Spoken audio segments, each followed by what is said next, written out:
নমস্কার বন্ধুরা, আমার নতুন পুরনো সকল বন্ধুদেরই স্বাগত জানিয়ে নিলাম আমার চ্যানেলে।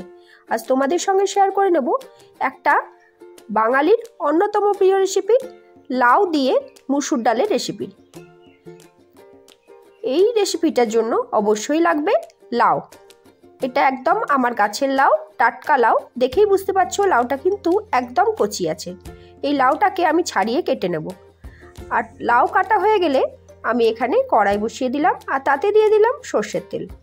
রান্নাটা অবশ্যই সর্ষের তেলে হবে।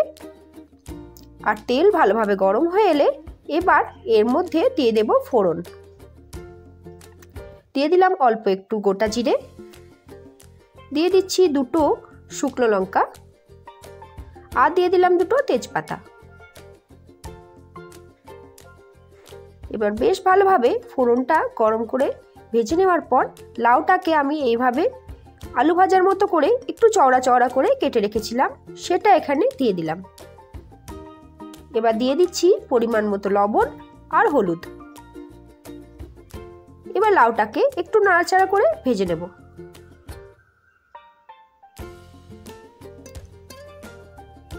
সামান্য নাড়াচাড়া করার পরেই আমি এখানে 1 কাপ মসুর ডাল নিয়ে নিয়েছি। সেই ডালটাকে একটু ধুয়ে নিচ্ছি আর ধুয়ে এটাকে এরপর লাউয়ের মধ্যে দিয়ে দেব।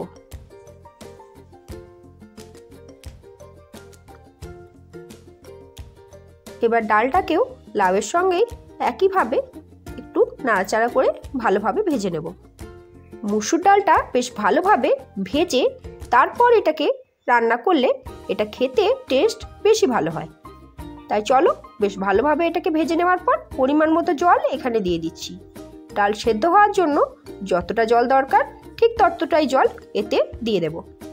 আর একটু জল আমার লাগবে বলে মনে হচ্ছে, তাই একটু জল এখানে অ্যাড করে দিলাম। আর যেহেতু লবণ হলুদ আগে থেকেই দেওয়া আছে, আর কিছু এখানে কিন্তু মশলা আমি দিচ্ছি না। এবার ঢাকা দিয়ে 8 থেকে 10 মিনিট হতে দিলেই আজকের রান্না একদম কমপ্লিট হয়ে যাবে। বন্ধুরা, যারা এতক্ষণ ধরে আমার ভিডিওটা দেখলে তাদেরকে জানাই অসংখ্য ধন্যবাদ। চ্যানেলে নতুন হয়ে থাকলে ভালো লাগলে অবশ্যই বলবো চ্যানেলটাকে সাবস্ক্রাইব করে আমার পরিবারের সদস্য হয়ে যেও। আমি কিন্তু নিত্য নতুন চটজলদি রেসিপি তোমাদের সাথে শেয়ার করে থাকি।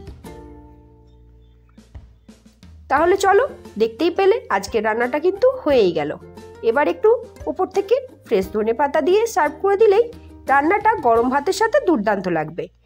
ভালো লাগলে অবশ্যই বলবো বাড়িতে একবার ট্রাই করে দেখো।